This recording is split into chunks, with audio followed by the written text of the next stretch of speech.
Broadcast of this program is made possible in part by the South Carolina Farm Bureau.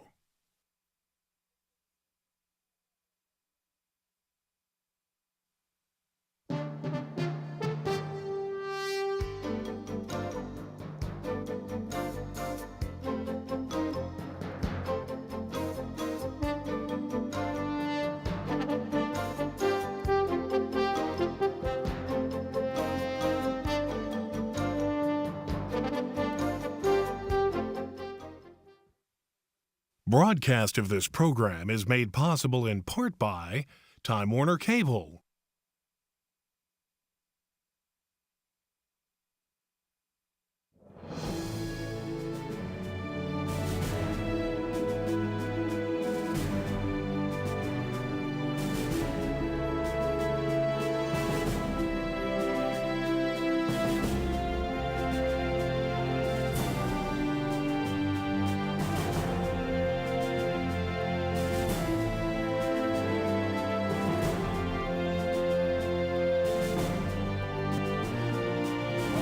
This week at the State House as the legislative session continues to roll forward. The Senate is now embroiled in a controversy, if you want to say it, always is controversial, amendments and everything, with the state appropriations bill. That will go back to the South Carolina House of Representatives. They'll put their last stamp on it. It'll go to conference committee, and then we'll see what the final budget looks like. The South Carolina House has also been very busy. The Department of Administration bill, their brand of what it should be. The question of the governor and lieutenant governor running together, they've approved a constitutional amendment that'll go to the voters. While all of that has been going on, another issue continues to simmer around here. South Carolina State University. What's its future mission? What's its past controversy? Is there a solution ahead? That's an issue we're going to look at today. But before we do, a few housekeeping things we want to, of course, tend to. Want to welcome, of course, always our loyal audience at 518 of the Block Building, since they find this show so informative. It's always good to have them, Representative Parker and Stavronakis. They always send us nice comments and things about the show. But South Carolina ETV, along with the South Carolina Press Association, the South Carolina Broadcasters Association, and Time Warner Cable make this broadcast possible. The issue of South Carolina State University. Have two people here who have been in the legislature. They're well respected by their peers. They have some differing opinions, some similar opinions about this issue. Right next to me, Representative Gilda-Cobb Hunter, comes Orangeburg County, correct? Yes, sir. Senator John Matthews, Orangeburg, and I think you have some other counties there, a piece of Dorchester. I've got Dorchester, Colleton, Berkeley, and Calhoun. These two are experienced legislators, but they've also been involved in this controversy and the concern about South Carolina State. Let me start out by asking both of you for our viewers. South Carolina State University, its mission and its history, if you could kind of sum up why it's such a valuable asset to the people of South Carolina. I'll start with you, Senator. Let me just say that it is a very valuable asset to the state for several reasons, and I'll give you a couple. The first thing is that they have a couple of unique programs that's different from any other institution. They've got the only nuclear engineering program in a graduate program and undergraduate degree. They have got the only program in transportation where you can get a master or a graduate degree. And the last, since they've been open, they have produced more than 2,000 military officers. They have produced 14 generals. They are the largest producer of minority officers in this country except West Point. They just graduated 500 students about 2 weeks ago. And so they have done a lot of things. They have produced a lot of educators. And education is critically important to economic development of this state. So it has a unique mission, and it has done a good job in many areas, but there are some areas that need to be fixed. All right, and your perspective on it is a valuable asset in its mission. Well, Lieutenant Governor, first of all, thank you for the opportunity to appear on your show. First and foremost, for me, is the fact that South Carolina State University is the only historically black university in the state that is state-assisted, state-supported. In the Orangeburg County area, in the southeastern corner, in the state of South Carolina, the economic impact of South Carolina State University has a wide-reaching impact. A lot of people don't understand the economic benefit of having South Carolina State University in Orangeburg County. It is one of the largest employers in the county. As the senator has pointed out, in addition to those programs, South Carolina State is responsible for, in large part, for most of the professional people of color in the state of South Carolina and in this southeastern part of the country. So from a cultural, economic, just an overall mission standpoint, a viable, strong South Carolina state is critical, not just to Orangeburg County, but to the state of South Carolina, not just to people of color, but to people across this state and across this country. All right, now given that it's a valuable asset, let me take you to the next step. There have been news articles, controversy, resignations, calls for new boards, bills here to get rid of the board, add a new board, and whatever. What's going on there? What happened with the Transportation Center? Do either of you know? Based on the information, the Transportation Center has been a controversy, but it's been audited, and they found that there's been no money missing. And if you understand how that center was being built, it was a performance for contract. You only draw the money down once you do the work. And so there was never any money missing because they never did the work. They never got the money to do the work. So that issue is now off the table. It's basically been resolved. So we're now trying to move on beyond that point. From my well, I won't speak to the Transportation Center because even though there's been an audit, there are still people out there who have questions. I don't think that there are answers that will satisfy some people regardless of how many audits are done. What I am concerned about is not the Transportation Center, but you ask what is the problem, what's going on. From my perspective, unfortunately, the attitude of those of us who serve here in the General Assembly about South Carolina State has quite frankly been very paternalistic. Over the years, and this is my 21st session, over the years the attitude of the General Assembly toward elections with South Carolina State is that, well, they defer to the Orangeburg delegation, there is deference to the Legislative Black Caucus. It is my position that attitude has been dangerous for the university from a long-term standpoint. What I'm saying is this: that attitude does not apply to Clemson, it does not apply to the University of South Carolina, it does not apply to the Medical University of South Carolina. So I start first and foremost with us in the General Assembly as far as the people we're putting on the board. Secondly, from my perspective, the problems at South Carolina State didn't just materialize over the last 2 to 5 years. They have been ongoing for at least the last 15 to 20 years. And quite simply, it boils down to this, in my opinion.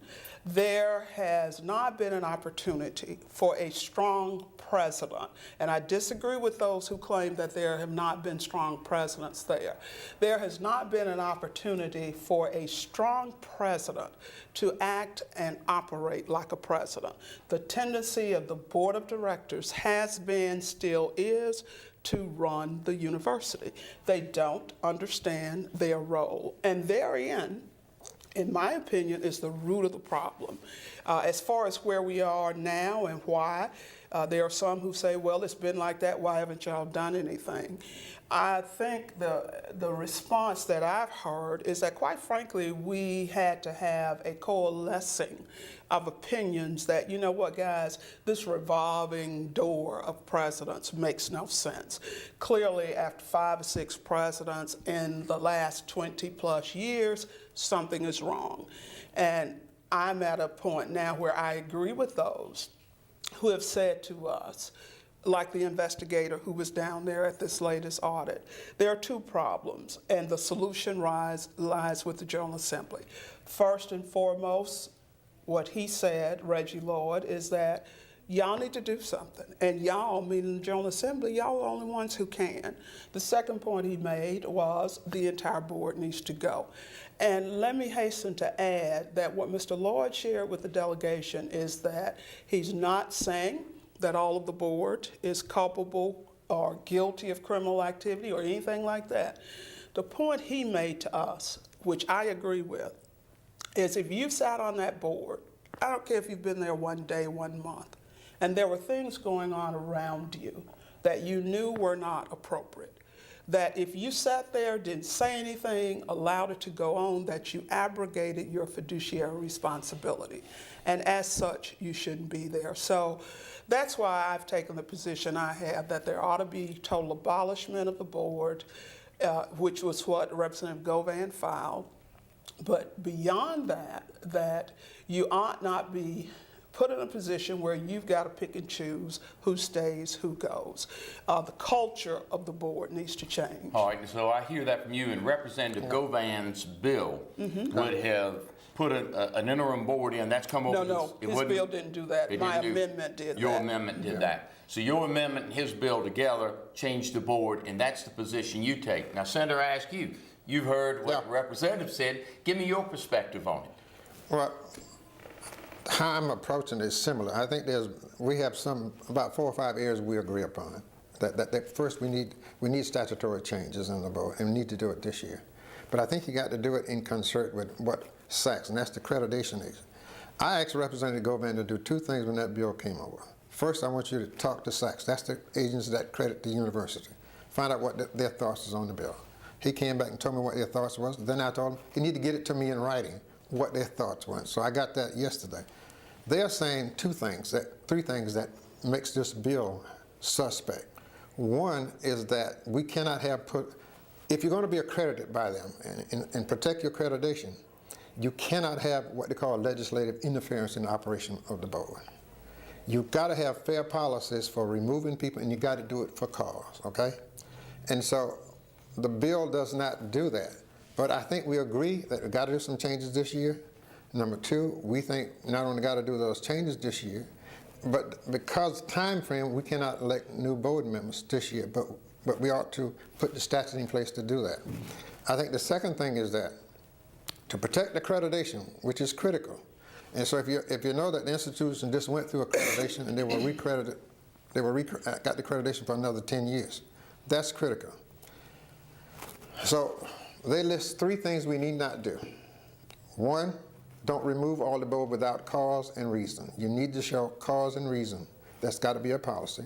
Number 2, we cannot, by statutory, instruct the board of what they should do. They got to have the full fiduciary independence to run the institution. I think if we can work those 2 issues out, I think we can resolve the rest. So are both of you saying that the problem's in the board? It's not in the administration? No, well, I'm not saying all the problems with the board, but any organization tend to adopt the attitude of the leader.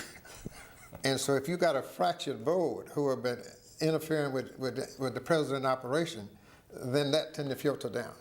Representative Hunter and myself and Gilda were interviewed by the accrediting agent maybe about 3 or 4 years ago about the issue of board interference with the operation of the institution. They kind of viewed this legislation as doing the same thing that the board was doing. And I got that in writing, so because I told them when they told me that, you can tell me that verbally, but I want you to send me something in writing, and I got it yesterday. But I think we still can handle that.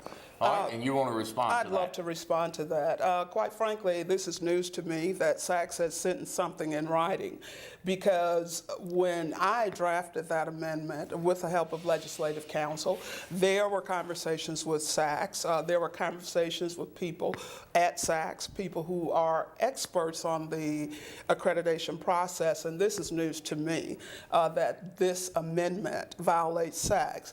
Even with that notwithstanding, though, what Senator Matthews just said, the 2 points he raised, I would suggest to you my amendment doesn't do that. Number 1, for cause, quite frankly, the investigator has given us cause for removal. Now, because the investigation at South Carolina State is an ongoing investigation, there have not been many public comments about the nature of what is wrong at South Carolina State. Quite frankly, and I'd love a copy of that letter, Senator, if that's okay. Quite frankly, the notion that removal for cause is not there, I would disagree with. On the second point about interference from the legislative body, I would suggest to you again, what my amendment does does not do that.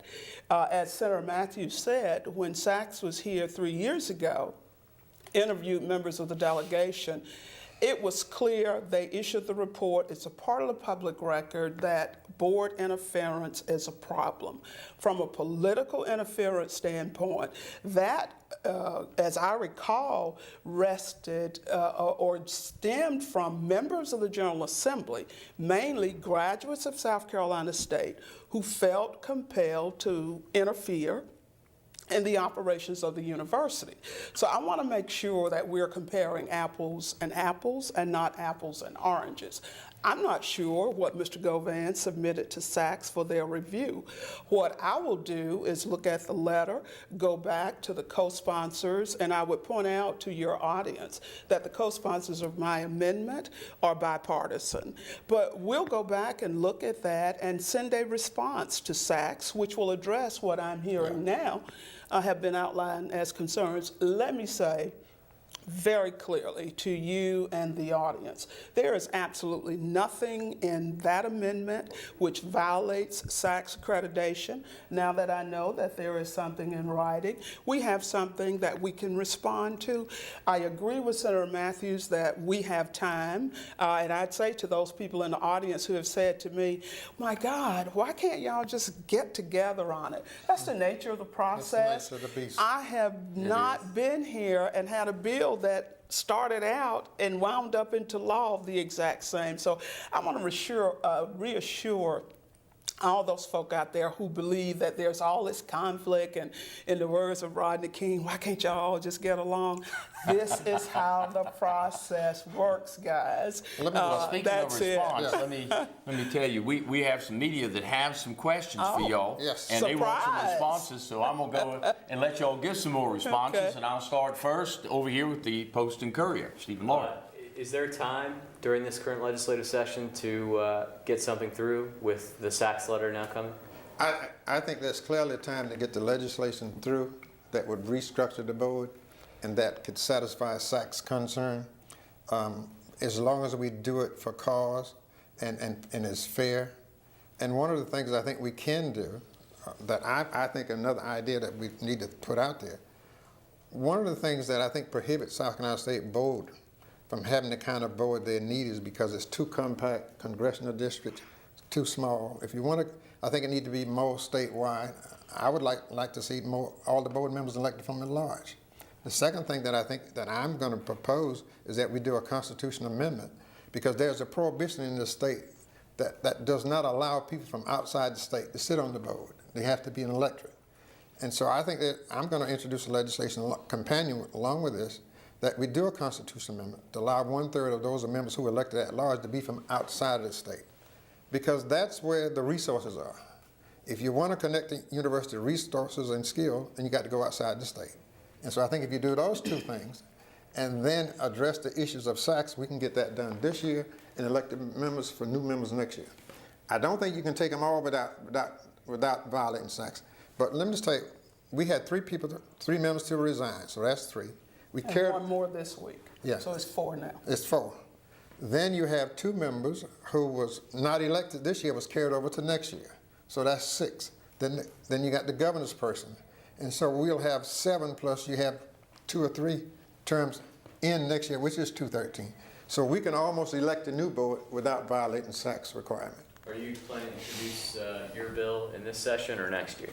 No, I think we've agreed, and I agree with Representative Hunter in the House, that we need to pass the legislation to restructure the board this year.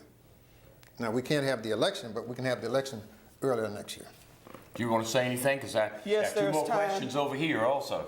Yes, there's time, and I won't go into all the other. Half of the board is no longer there. 6 members have resigned, including the governor's rep is a part of the 6.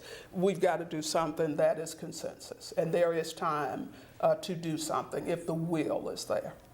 And what I'm hearing is y'all are looking for a solution. Without Yeah, question. absolutely. Without And with question. that, And I think they're we're going to be gonna looking produce for an one. answer here shortly from you. We'll now go. We have some questions. The Times and Democrat have some questions, and some of them have already been addressed. But right now, there are 2 bills, as we see it, H 5025 and then the Senate bill. Mm-hmm. The House bill has already come over to the Senate, so are we correct in assuming that H 5025 will be the vehicle, and you've more or less addressed what changes you would like to see to that bill. If you could elaborate on that, and then if Representative Cobb Hunter could address if she can live with those changes. I think the changes, we got to use the House bill as the vehicle. And so those bills that's in the Senate ought to be dead and should not be used. If you talk to the chairman of education, we're going to have a meeting on, I think, Wednesday, in which we will have some amendments to the House bill. And those amendments will, what I plan to do is, with some of my colleagues, draft those amendments. I'm going to ship them down to SACS, which is accredited, and have them to review them and make sure we don't violate any of their accreditation policies, and have them ready for Wednesday. And I think we can get the bill back out on the floor on Wednesday, and after we get it on the floor, I think we can pass it this year, send it back to the House, and if there's some difference, we can work them out. But I love to see the bill pass. The bill need to pass this year. Kathy, it's hard for me to say whether I agree or not because I've not heard anything other than that there are plans for amendments. So I'll withhold my opinion on those amendments until I hear the specifics of what those amendments are. But let me say this. The question based on Senator Matthews' request was presented to the National Alumni Association. They were given 4 scenarios of what they wanted to do: to support the bill as amended, to support a hybrid of the bill with total abolishment of the board in both of those, to pass something that would allow board members to stay but do a phase out of the board. The 4th option was to do nothing. My understanding is after 2 votes, the National Alumni Association has agreed to support total abolishment of the board.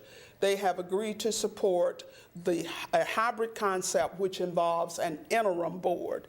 Those 2 points have gotten lost in the discussion of what individual legislators want. What I would encourage people to do is, don't take my word for it, contact the National Alumni Association. Ask them, after they survey their members, what do they want to see done?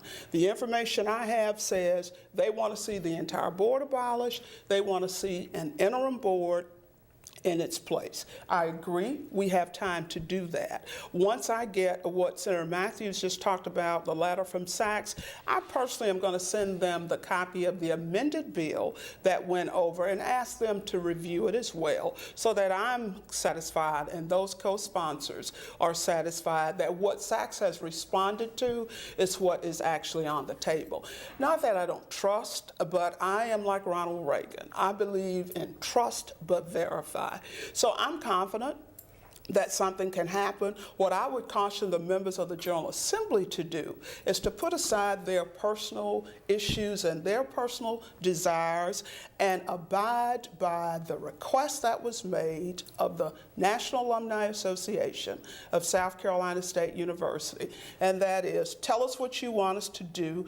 They have done that. I think it is a matter of integrity for us to now say, okay, we will try as much as possible to implement what you've asked us to do. That's what I plan to do. Those are the marching orders that I'm hopeful that the rest of the Orangeburg delegation heard, as well as the rest of the General Assembly. Hey, I agree with that up to the point until I got the information back from SACS. Then I said I'm going to abide by the accreditation, but yet can accomplish, because there are ways I think we can still accomplish all what we're talking about and still satisfy SACS concern. Are y'all comfortable that any other viewpoint has been included in this conversation? Or are there other facets that have not been heard yet regarding this discussion?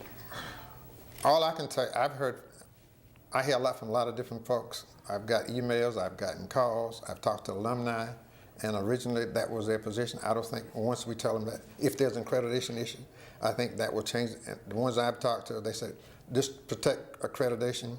And so we're going to do that. And I think we can protect accreditation and accomplish what we want to accomplish this year. The legislation can be in place, although we will not be able to elect individuals this year.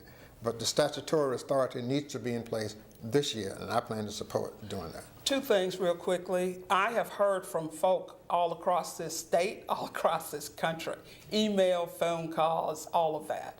The groups that have had the least say, in my opinion, have been students and staff. We've heard a lot from faculty. Students and staff are the missing voices. And quite frankly, there's a fear there, particularly on the part of staff, in coming forth. What I want to do is to remember the Orangeburg delegation held a public forum at South Carolina State last month where we heard from students, which was very eye-opening for me.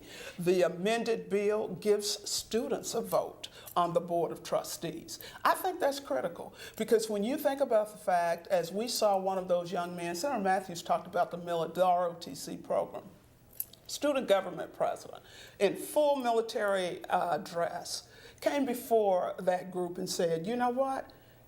And what I heard from that, here I am ready to go to serve my country.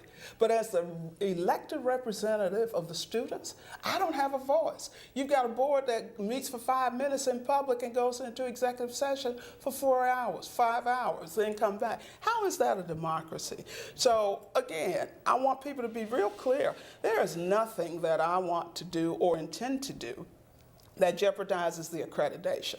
But I want to make sure that what I've heard and what SACS has responded to is what is before us. And once I get that letter and have personal conversations myself, along with my colleagues, then we'll know what we're dealing with. But I want to assure the South Carolina State family in Orangeburg County, in South Carolina, and across this country, that university is going to be fine, but what we've got to do is to be objective, to stop being defensive, to understand what the issues are, and to be very clear. It's not about us. It's about those students and about the university. And if we do that, I think we'll all come down on the right side of this issue. Let me just be clear. The issue that Govant sent to SACS was the legislation that was passed, the amended legislation by the House. So they were responding to the legislation as passed by the House. I'm sure they were. And Just want to verify. And then, so that's the issue. I think if we can work through that, then we can resolve the other issues. I think all of us recognize the value of the institution, the number of students that have graduated, and it has been a major asset for the African American community, and we need to protect it. Well, sadly for us, the issue always is time. Time flies, wow. Time, it flies by, and Thanks for this the broadcast. opportunity. I'm glad we're not working by the hour. Yeah, we'll be back next week with additional issues as the General Assembly moves forward this week at the State House. Thank you. Broadcast of this program is made possible in part by Time Warner Cable,